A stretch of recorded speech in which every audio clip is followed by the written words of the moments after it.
Hey everyone, I'm Evangeline right here at eTrailer. Since every bike rack fits every vehicle differently, we're focusing in on how the Swagman XC2 fits on the 2025 Toyota RAV4.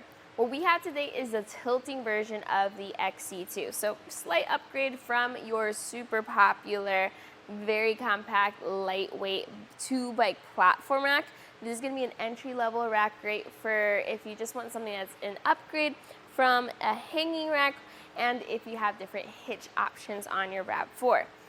We installed this hitch on the RAV4 today so that the neighbor could carry a bike rack. If that's something you're looking into, well, this might be one of the bike rack options for you as well. Looking in at the bike rack, we want to focus on the tilt away function. Why would you tilt it away?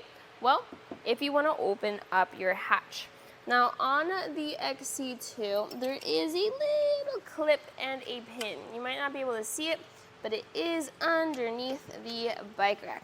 Once you've removed that, you can then tilt the bike rack away, just like that.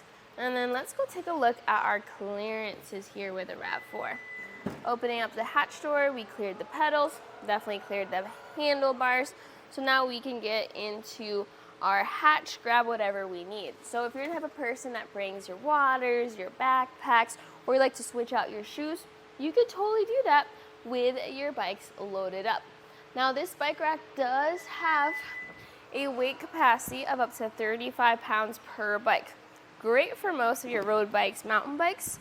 So just be mindful of that. If you were planning on carrying your extra heavy electric bike, this will not be the best fit for that, since you especially do not want to apply too much pressure or too much weight on that tilt away function.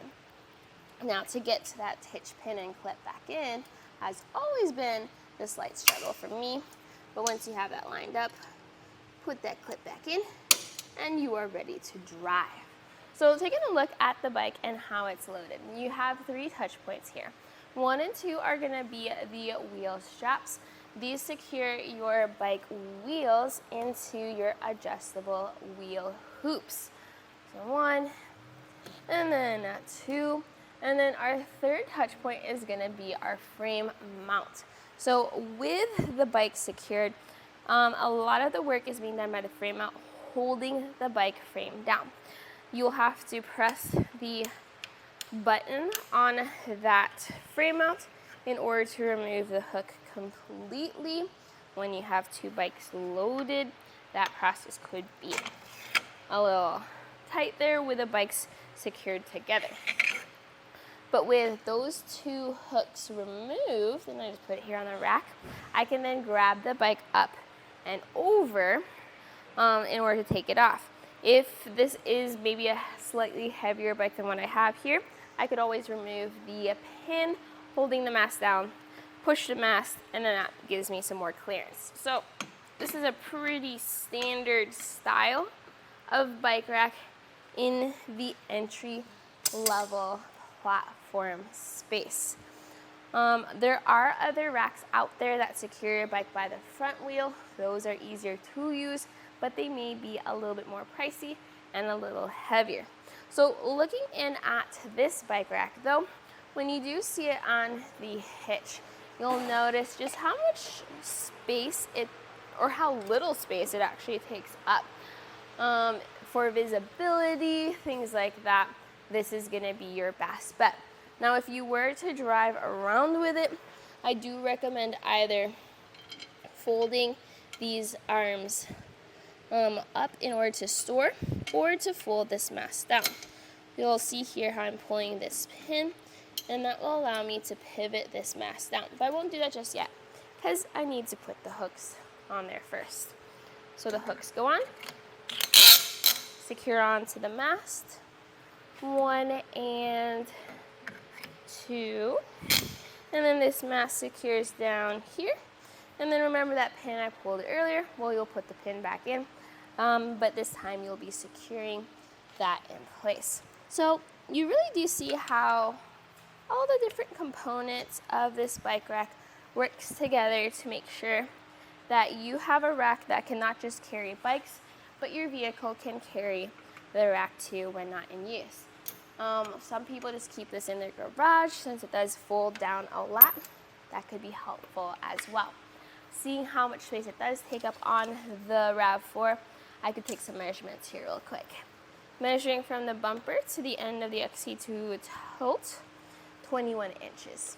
And if you looked at the ground clearance for the rack, that will be from the end of the rack to the ground, 15.5 inches. What does this all mean? Well, if you have a small garage or need to park into a tight spot, since this doesn't take up as much space, you will be less likely to stick out past your parking spot.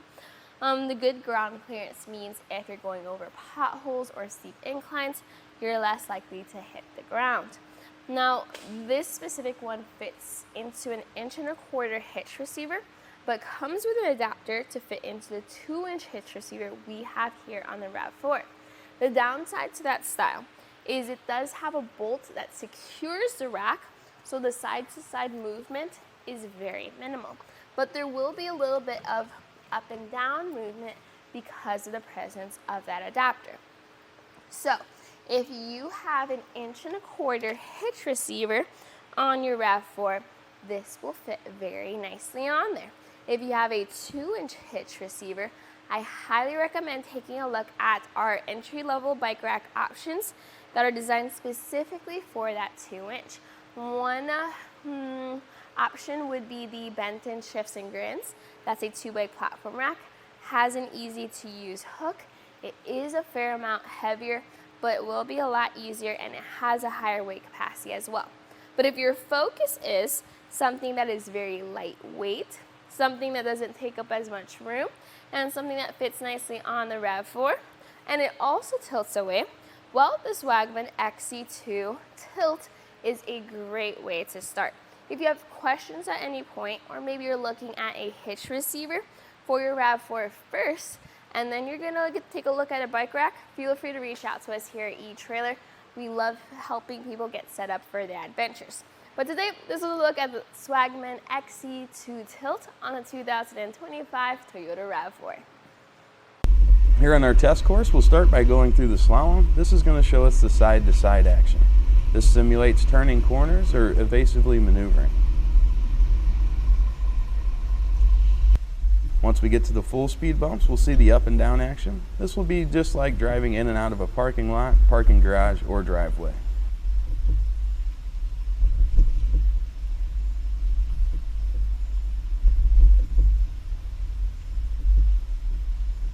Once we get to the alternating speed bumps, we'll see the twisting action. This will simulate hitting a curb or pothole or driving over uneven pavement.